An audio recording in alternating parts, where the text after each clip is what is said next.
A double cheilectomy, that's what I had. I've had joint pain in my right foot for about 11 years. I started getting joint pain in my left foot about 5 or 6 years ago. When I was younger, I used to run miles and miles a day, sometimes 5 or 7 miles a day. I don't know if it, probably mostly genetics.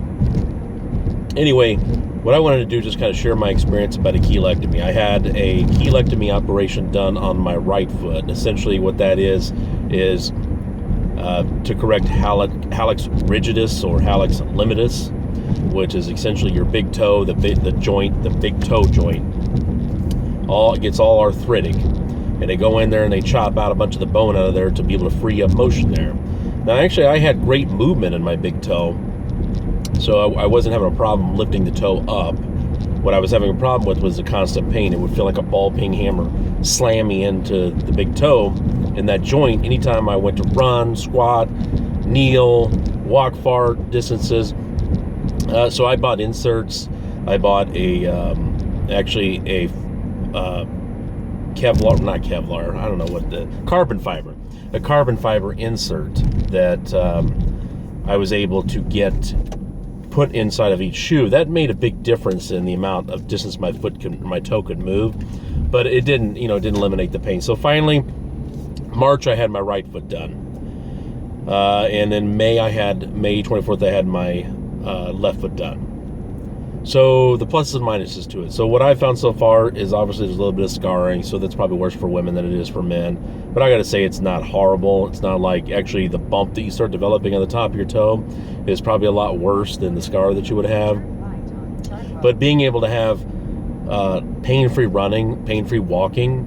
So now I am, I guess you could say, about 4.5 months in for my right foot, and since I guess about 3 months in, not even yet, 2.5 months in for my left foot, and I can walk pain-free. There's still a little stiffness there, and I'm told that as about a year before you get full benefit. So would I do it again? Yes, absolutely. Yeah, I had to miss a couple of weeks of work. My doctor would not do both feet at the same time, so I had to miss a few weeks of work for my right foot. I went back to work, waited a couple of months, and then did my left foot and missed a few weeks for there. So that was the most inconvenient part. The pain was pretty bad the first day. The surgery itself, you're knocked out. So it's nothing.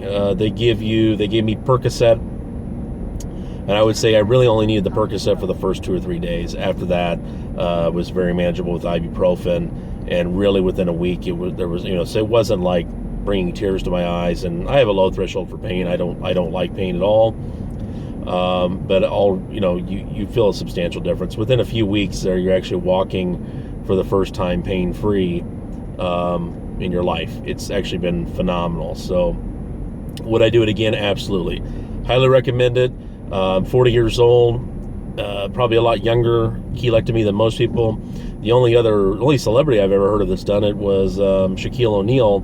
When he was like 30, he had it done on one foot and was able to continue playing the NBA. And that was a big factor for me, thinking if this guy could do that and it made a difference. The other reason I did it was I didn't want to get a fusion, and I could still end up with a fusion at some point.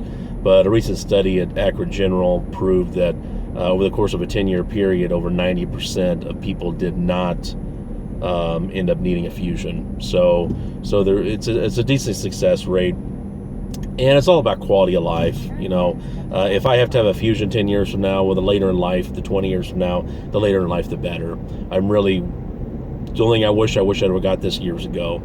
Not having pain in your joints. So if you have pain in your big toe, I feel for you, because I had it for years. And now it's just a mild stiffness, but there's no pain. The stiffness is just the scar tissue, adjusting in, and eventually that'll be gone. She said within a year, I should be fine. But I can bend the toe up and back.